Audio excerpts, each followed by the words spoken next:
Hi guys, NCWQ here, and today's article is coming from Mars 2020 Rover to seek ancient life, prepare human missions by phys.org.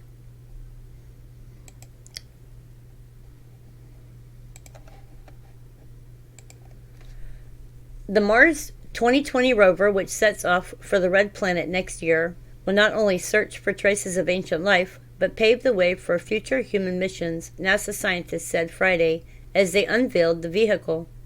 The rover has been constructed in a large, sterile room at Jet Propulsion Laboratory in Pasadena, near Los Angeles, where its driving equipment was given its first successful test late last week. Shown to invited journalists on Friday, it is scheduled to leave early in July 2020 from Florida's Cape Canaveral, becoming the fifth U.S. rover to land on Mars 7 months later in February. It is designed to seek the signs of life, so we're carrying a number of different instruments that will help us understand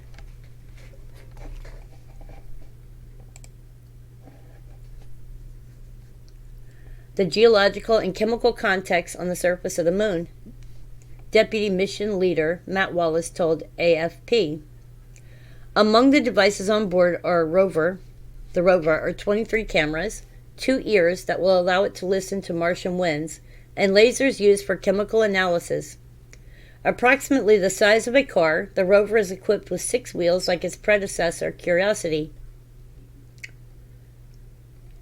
allowing it to traverse rocky terrain. Speed is not a priority for the vehicle, which only has to cover around 200 yards per Martian day, approximately the same as a day on Earth. Fueled by a miniature nuclear reactor, Mars 2020 has 7-foot-long articulated arms and a drill to crack open rock samples and locations scientists identify as potentially suitable for life. Ancient life. What we're looking for is its ancient microbial life.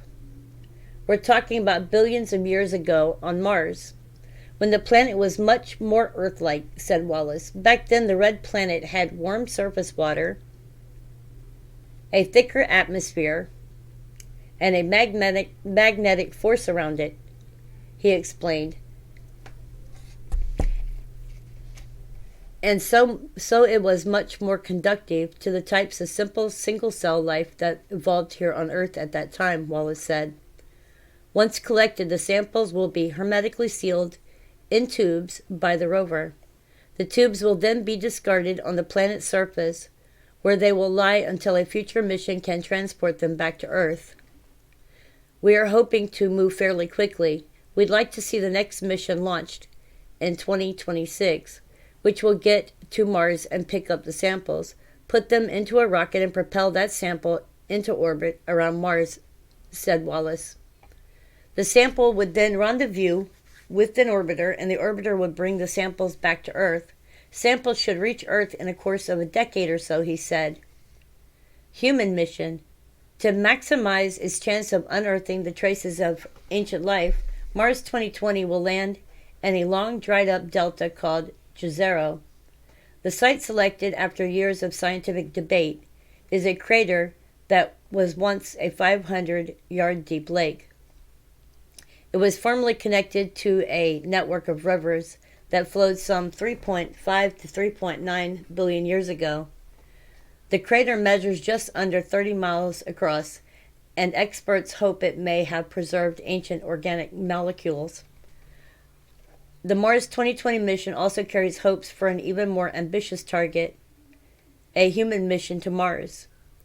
I think of it really as a first human precursor mission to Mars, said Wallace.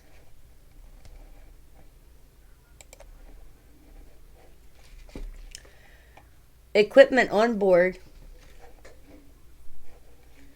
will allow us to make oxygen that could one day be used for both humans to breathe and to fuel the departure from Mars for the return trip. The ambitions come as a new space race heats up, said Beijing, with Beijing increasingly vying the threat to U.S. dominance. China on Friday launched one of the world's most powerful rockets and a major step forward for its own planned mission to Mars next year. NASA's Mars 2020 will remain active for at least one Martian year, which is around 2 years on Earth, but Martian rovers have frequently extended their intended lifespans. Its predecessor, Curiosity, landed on Mars in 2012 and is still trundling around the planet's Mount Sharp region.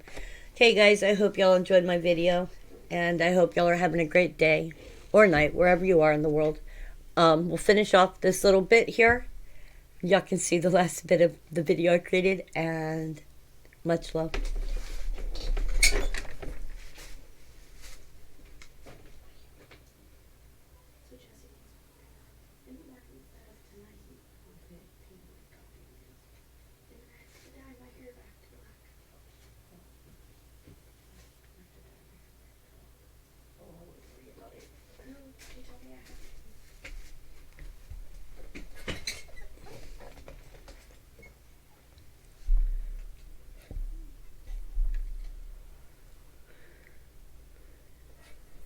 I'm going to post this part of the video separate.